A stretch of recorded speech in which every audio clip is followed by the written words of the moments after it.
बिस्मिल्लाहिर्रहमानिर्रहीम। अस्सलाम वालेकुम नाज़रीन, मैं हूँ साकिब बशीर। दो मौज़ूआत पे हम बात करेंगे। एक, जस्टिस शौकत अजीज़ सिद्दीकी, जिनको सुप्रीम कोर्ट ऑफ पाकिस्तान ने बहाल तो कर दिया है लेकिन वो रिटायर्ड तसव्वुर होंगे। उनके केस में सुप्रीम कोर्ट ऑफ पाकिस्तान ने कहा क्या है, इससे मुतल्लिक बात करेंगे, इसके असरात क्या होंगे। और इससे के अलावा हम सबसे इम्पोर्टेंट मामले पे बात करेंगे कि 5.5 साल इस केस को हल होते हुए, इस केस का फैसला होते हुए 5.5 साल क्यों लगे हैं। इस पे बात करना बहुत ज़रूरी है और आपके सामने बहुत अहम पॉइंट मैं रखूंगा कि किस तरह हमारा जो जुडिशल सिस्टम है, आम आदमी के लिए, खवास के लिए और आम केसेस के लिए और खास केसेस के लिए, किस तरह जुडिशल सिस्टम में बहुत सारे लूप होल्स हैं जो बहरहाल लोगों को नुकसान देते हैं। वक्त के साथ साथ नुकसान जो है वो पहुंचता है, नुकसान उठाना पड़ता है। वो कैसे ये सब कुछ होता है, इस पे हम बात करेंगे। और दूसरा मामला जो है वो है कि इमरान खान के 5 बड़े अहम केसेस क्या हैं, उनमें मुमकिन सूरत हाल क्या हो सकती है, इससे मुतालिक जो है वो हम बात करेंगे आज की वीडियो के दूसरे हिस्से में। हमारे यूट्यूब चैनल को आपने सब्सक्राइब करना है, बेल आइकन का बटन जरूर प्रेस करना है ताकि जब भी हम वीडियो अपलोड करते हैं तो आपको उसका लिंक फौरन मिल जाया करे और उस पर फीडबैक और कॉमेंट आप जरूर किया करें। सबसे पहले बात करते हैं जस्टिस शौकत अजीज सिद्दीकी। ये इस्लामाबाद हाई कोर्ट के जज थे, बड़े दबंग जज जो है वो समझे जाते थे। 11 अक्टूबर 2018 को जस्टिस शौकत अजीज सिद्दीकी को अपने ओहदे से बरतरफ कर दिया गया। उन्होंने 21 जुलाई 2018 को रावलपिंडी बार से खिताब किया था, जिस खिताब का लुब्बे लुबाब ये था कि जनरल रिटायर्ड फैज हमीद उनसे घर में मिले और उनको ये कहा कि जो उस वक़्त की जो शरीफ फैमिली है, मुस्लिम साबिक वज़ीर आज़म नवाज शरीफ, मरियम नवाज के अपने सफदर के जो केसेस हैं, उन्होंने ये कहा कि उस केसेस के हवाले से जो अपीलें आनी थी, अपीलों को मैनेज बुनियादी तौर पर वो करना चाह रहे थे जनरल फैज। और उन्होंने ये भी कहा कि आपको कब्ल अज़ वक्त जो है वो चीफ जस्टिस भी बना दिया जाएगा और इस तरह की चीज़ें थी। तो ये तकारीर की थी। उसके बाद जो सुप्रीम कोर्ट का फैसला आया है, सुप्रीम कोर्ट के फैसले में ये चीज सामने आई है कि उस वक्त के जो आर्मी चीफ थे जनरल रिटायर्ड कमर जावेद बाजवा, उनकी जानिब से एक खत जो है लिखा गया था सुप्रीम कोर्ट ऑफ पाकिस्तान को। और सुप्रीम कोर्ट को ये कहा गया था कि जो जज हैं, जो सिटिंग जज हैं जस्टिस शौकत अजीज सिद्दीकी, उनके खिलाफ जो है वो तहकीकात जो है वो करवाई जाए। तो उस वक्त जो सुप्रीम जुडिशल काउंसिल थी उसने जस्टिस शौकत अजीज सिद्दीकी के हवाले से कार्रवाई क्या करनी थी। बहरहाल उनको जो है वो शोकाज नोटिस जारी किया गया। लेकिन इसमें सबसे इंपॉर्टेंट मामला ये था कि जस्टिस शौकत अजीज सिद्दीकी एक सिटिंग जज थे। शौकत अजीज सिद्दीकी जो है उस वक्त इस्लामाबाद हाई कोर्ट के जज थे। उनको एक नोटिस सुप्रीम जुडिशल काउंसिल ने नोटिस जारी किया और एक हक़ समाअत दिया। वो था 1 अक्टूबर 2018 का। और 11 अक्टूबर 2018 को उनकी बरतरफी का जो नोट है वो लिखकर सदर ममलिकत को भेज दिया और उसके बाद उनको बरतरफ कर दिया गया।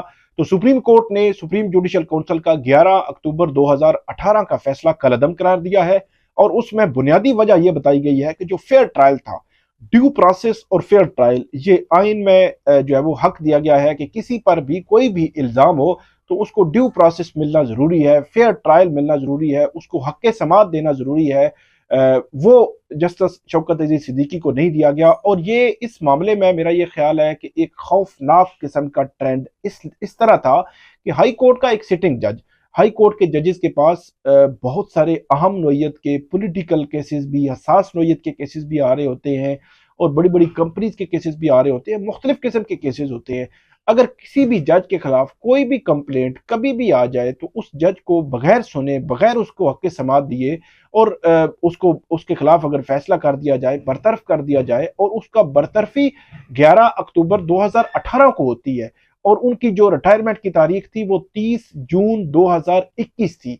तो इससे आप अंदाजा लगा लें कि ये तकरीबन 2.5 साल का वक्त बनता है। तो 2.5 साल में सुप्रीम कोर्ट 11 अक्टूबर 2018 के फैसले को उन्होंने उसके खिलाफ एक पिटीशन फाइल की सुप्रीम कोर्ट ऑफ पाकिस्तान में।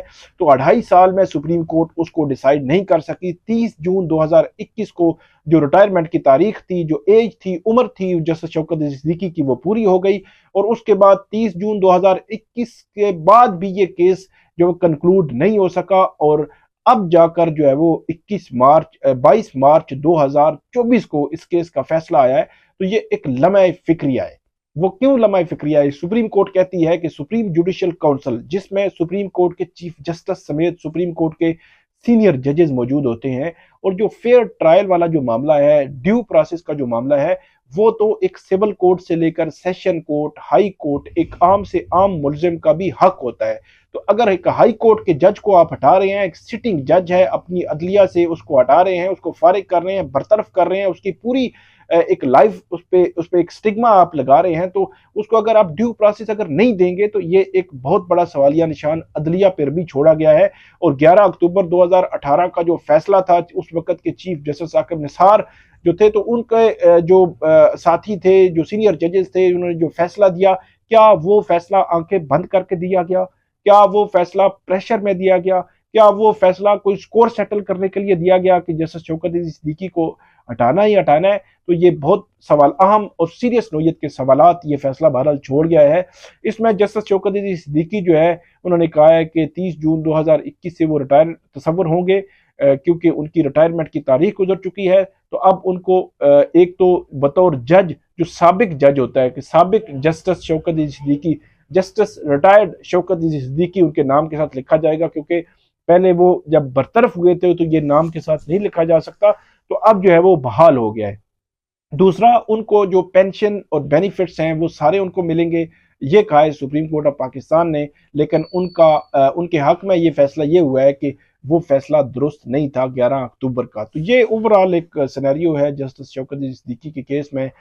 इसमें गैर ज़रूरी इल्तवा था। हमने देखा कि शौकत अली सिद्दीकी 6 दफ़ा जो है वो अर्ली हेयरिंग, मतलब जल्द समातें कराने की दरखास्तें सुप्रीम कोर्ट ऑफ पाकिस्तान में दायर करते थे, लेकिन उनकी सुनवाई नहीं होती थी। उनके केसेस फिक्स नहीं होते थे, फिक्स होते थे तो कंक्लूड नहीं होते थे। तो ये बहुत बड़े सवालात बहरहाल इस केस ने छोड़े हैं। और ये केस एक प्रेसिडेंट सामने आया है कि कोई भी जज जो है वो उसके कंडक्ट के हवाले से, कि क्या उसने बोलना था, क्या नहीं बोलना था, वो तो तहकीकात में जब साबित होना था। तहकीकात ही नहीं हुई तो कैसे आप किसको कंक्लूड कर सकते थे? बहरहाल ये मामला जो है वो अब किस्सा पारीना इस तरह होगा कि जैसे शौकत अली सिद्दीकी तो सुरखरू हुए, अब उनको पेंशन और बेनिफिट सारे जो है वो मिलेंगे। एक तो ये हो गया ये मामला। दूसरा केस है इमरान खान के खिलाफ, जो 5 केसेस हैं। एक तो साइफर का केस है, एक तो तोशा खाना का केस है, 190 मिलियन पाउंड केस है, इद्दत में निकाह का केस है, और 5वीं जो इसमें किस्म है वो केसेस हैं। 6 केसेस उनके यहाँ पे हैं, कुछ लाहौर में केसेस हैं। तो जो 5 मुख्तलिफ किस्म के केसेस हैं इमरान खान के खिलाफ इस वक्त। तो सबसे पहले हम 5वीं किस्म से बात कर लेते हैं। 5वीं किस्म के जो केसेस हैं, अभी रिसेंटली जो पिछले हफ्ते आपने देखा होगा कि 2 दिनों में लगातार इमरान खान की 2 दिनों में उनकी एक्विटल, मतलब बरियत होती रही।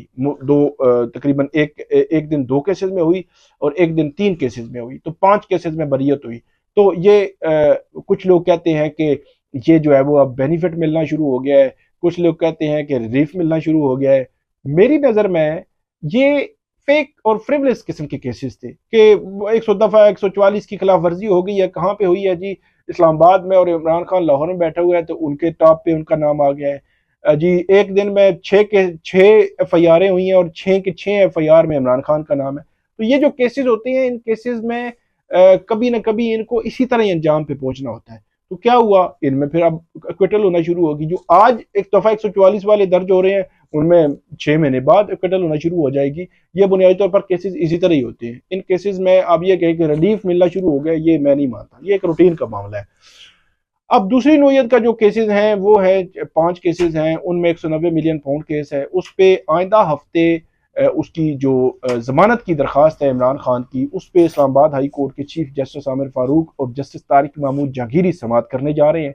और इसमें मेरी नज़र में 90% चांस है कि इमरान खान की, 90% से भी ज़्यादा, कि इमरान खान की 190 मिलियन पाउंड केस में जो जमानत है वो हो जाएगी। इसके अलावा दूसरा मामला है वो इद्दत में निकाह वाला मामला है। 27 मार्च को उस पर समाअत है। तो इस पर भी अगर तो 27 मार्च को समाअत हो गई तो सजा मुअत्तल होकर जमानत पर रिहाई भी हो सकती है। अगर सेशन कोर्ट से ना हुई तो हाई कोर्ट से हो जाएगी अगले 10-12 दिनों में, 15 दिनों में, 20 दिनों में। लेकिन यह है कि इसमें भी वाज़ेह तौर पर नजर आ रहा है कि सजा मुअत्तल होकर जमानत पर रिहाई के इम्कानात मौजूद हैं। ये जो इद्दत वाला केस है, इद्दत में निकाह वाला केस है। तोशा खाना का जो केस है उसमें अभी पीर से साइफर के केस की समाअत होगी, तो साइफर में सलमान सफदर दलाइल देंगे, उसके बाद FIA के दलाइल होंगे, उसके बाद तोशा खाना केस के दलाइल जो है वो शुरू होंगे और वो बैरिस्टर अली जफर देंगे और वो समाअत होगी। ये तो एक तो कल संडे है, उसके बाद मंडे है, उसको समाअत होगी, फिर नेक्स्ट मंडे को तोशा खाना की समाअत होगी। 2 दिन बाद जो है वो साइफर के केस की समाअत है और उसके नेक्स्ट मंडे जो है वो तोशा खाना के केस की समाअत है, जिसपे अली जफर जो है वो दलाइल देंगे। इसके अलावा इमरान खान का वो 190 मिलियन पाउंड केस जो ट्रायल चल रहा है वो अडयाला जेल में है, जिसपे 26 मार्च की तारीख पड़ी हुई है और उस पे आजकल जो गवाहों के बयानात हो रहे हैं और गवाहों पे जरा जो है वो जरा का मामला जो है वो जारी है।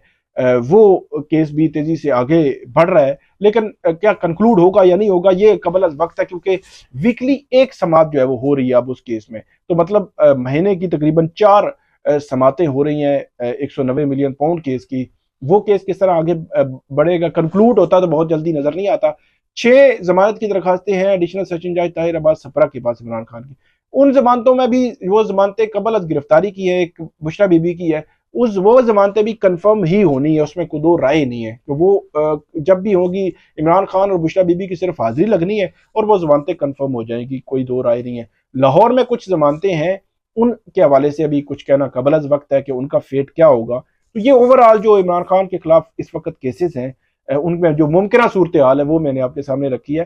साइफर का केस का ट्रायल होपफुली ऐसे लगता है कि अगले 8-10 दिनों में वो कंक्लूड होता हुआ नजर आ रहा है, किसी ना किसी नहज पे पहुंच सकता है। इस वीक में भी कमिंग वीक जो आ रहा है उसमें भी या अगले 10 दिनों में वो किसी ना किसी नहज पे पहुंचता हुआ नजर आ रहा है। तो ये थी आज की हमारे 2 टॉपिक, 2 वीडियो जो है वो 2 मौजूआत पे।